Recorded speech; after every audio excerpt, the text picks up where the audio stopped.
നമസ്കാരം. Fast cricket വാർത്തയുടെ പുതിയ വീഡിയോയിലേക്ക് എല്ലാവർക്കും സ്വാഗതം. ക്രിക്കറ്റ് ലോകത്തെ ഏറ്റവും പുതിയ വാർത്തകൾ അറിയാൻ ഈ ചാനൽ സബ്സ്ക്രൈബ് ചെയ്യാൻ മറക്കരുത്. ഇന്ത്യ-ന്യൂസിലാൻഡ് ഏകദിന പരമ്പരയ്ക്ക് ഇന്ന് തുടക്കമാകും.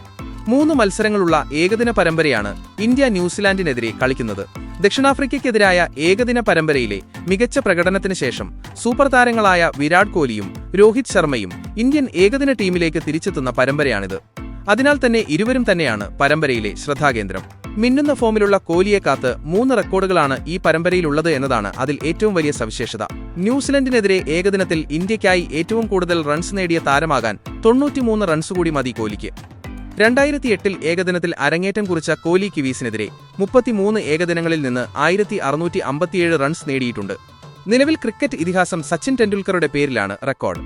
1750 റൺസാണ് സച്ചിൻ കിവീസിനെതിരെ ഏകദിനത്തിൽ അടിച്ചെടുത്തത്.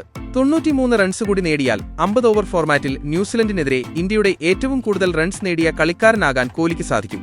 ന്യൂസിലൻഡിനെതിരെ ഏറ്റവും കൂടുതൽ ഏകദിന റൺസ് നേടിയത് മുൻ ഓസ്ട്രേലിയൻ ക്യാപ്റ്റൻ റിക്കി പോണ്ടിംഗ് ആണ്. 51 മത്സരങ്ങളിൽ നിന്ന് 1971 റൺസാണ് പോണ്ടിംഗ് കിവീസിനെതിരെ നേടിയത്.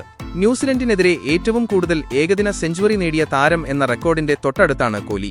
കിവീസിനെതിരെ 6 ഏകദിന സെഞ്ചുറികൾ നേടിയ കോഹ്ലി നിലവിൽ വീരേന്ദർ സേവാഗിനും റിക്കി പോണ്ടിങ്ങിനും ഒപ്പമാണ്.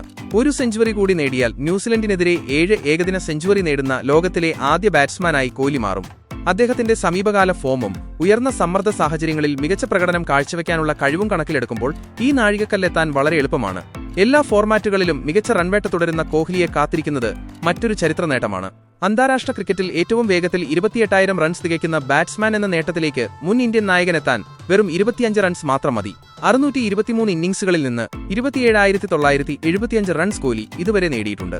ക്രിക്കറ്റ് ചരിത്രത്തിൽ സച്ചിൻ ടെണ്ടുൽക്കറിനും കുമാർ സംഗക്കാരയ്ക്കും ശേഷം ഈ നാഴികക്കല്ല് പിന്നിടുന്ന 3ാമത്തെ ബാറ്റ്സ്മാനായി അദ്ദേഹം മാറും.